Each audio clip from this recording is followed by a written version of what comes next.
السلام علیکم ورحمۃ اللہ وبرکاتہ۔ اعوذ باللہ من الشیطان الرجیم، بسم اللہ الرحمن الرحیم۔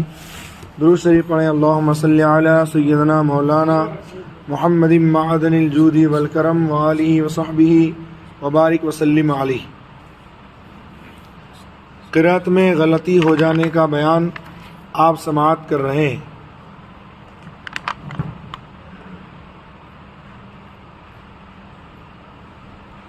کل آپ نے ایک مسئلہ سنا، کوئی حرف کم کر دیا اور معنی فاسد ہوں، جیسے خلقنا بغیر خا کے لقنا پڑھ دیا، جعلنا کو علنا پڑھ دیا، تو نماز فاسد ہو گئی۔ اور اگر معنی فاسد نہ ہو، یعنی کہ کوئی حرف اس نے کم کر دیا لیکن معنی فاسد نہیں ہو رہا ہے، جیسے بروجہ ترخیم شرائط کے ساتھ حذف کیا، جیسے یا مالکو میں یا مالو پڑھا تو فاسد نہ ہوگی۔ ایک لفظ کے بدلے دوسرا لفظ پڑھا، اگر معنی فاسد نہ ہو تو نماز ہو جائے گی۔ جیسے علیمن کی جگہ حکیمن پڑھ دیا، تو علیمن کا معنی ہے جاننے والا، حکیمن معنی حکمت والا، یقیناً پروردگار عالم حکمت والا ہے۔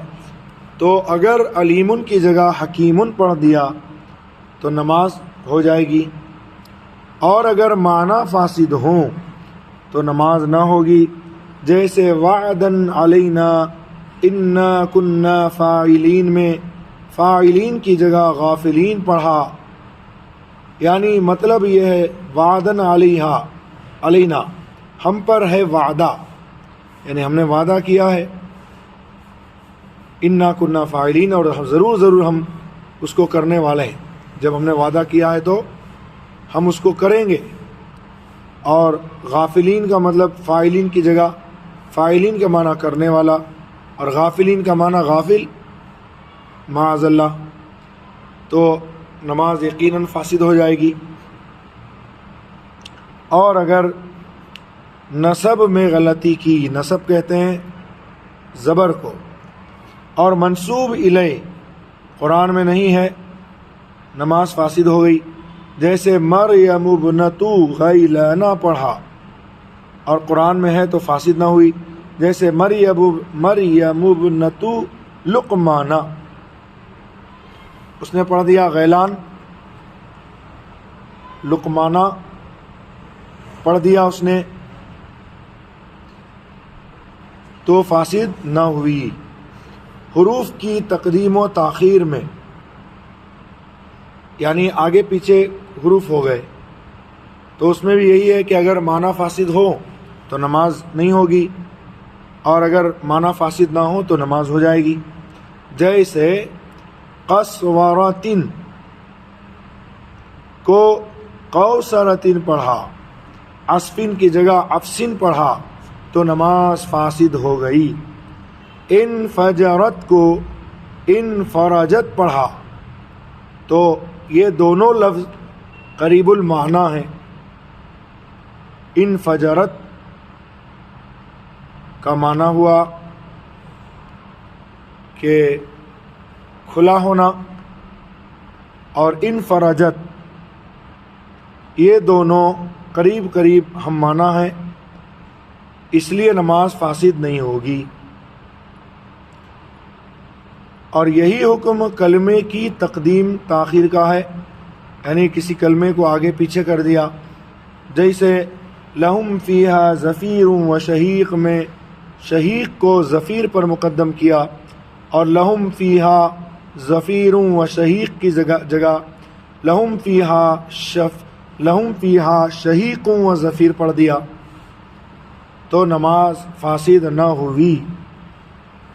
اور ان الابرار لفی جحیم و ان الفجار لفی نعیم پڑھا تو نماز فاسد ہو گئی، اس لیے کہ ان الابرار لفی نعیم ہے، بے شک نیک لوگ آرام میں ہیں، جنت میں ہیں، اور اگر جہیم کہہ دیا تو مطلب یہ ہوا کہ نیک لوگ جہنم میں ہیں۔ وَإِنَّ الْفُجَّارَ لَفِي جَحِيمٍ، بے شک بدکار گنہگار وہ جہنم میں ہیں، جہیم میں ہیں۔ اور اگر اس کو پڑھ دیا وَإِنَّ الْفُجَّارَ لَفِي نَعِيمٍ، مطلب بے شک گنہگار آرام میں ہیں، جنت میں ہیں، تو نماز فاسد ہو گئی۔ مطلب یہ ہے کہ قرآن شریف کے پڑھنے میں اگر ایسی غلطی ہو گئی کہ معنی فاسد ہو گئے تو نماز بھی فاسد ہو جائے گی، اور اگر معنی فاسد نہ ہوئے تو نماز فاسد نہ ہوگی۔ اب بھائی اس کو پتہ کیسے چلے گا کہ یہاں معنی فاسد ہوئے یا نہیں ہوئے؟ اگر عالم ہے، صاحب علم ہے، وہ تو جان لے گا۔ عام آدمی کے لیے کیا حکم ہے؟ تو بھائی اگر اسے اس طرح کا شبہ ہوا کہ اس نے کیا پڑھا ہے تو کم سے کم وہ مسئلہ معلوم کر لے کہ میں نے ایسا پڑھا ہے، تو کیا اس کے معنی فاسد ہو گئے، کیا میری نماز فاسد ہو گئی؟ اور اگر نماز فاسد ہو گئی تو اس نماز کو دوبارہ دہرا لے، اور اگر معنی میں فساد نہیں ہوا، نماز فاسد نہ ہوئی، تو وہی نماز کافی ہے۔ وما علینا الا البلاغ وآخر دعوانا ان الحمد للہ رب العالمین۔ اللہم صلی علی سیدنا محمد وعلی صحابہ اجمعین۔ یا اللہ جو درس ہوا اسے قبول فرما، دل و جان سے احکام شریعہ پر عمل کی توفیق دے، ایمان پر زندہ رکھ، ایمان پر موت عطا فرما۔ صلی اللہ علیہ سیدنا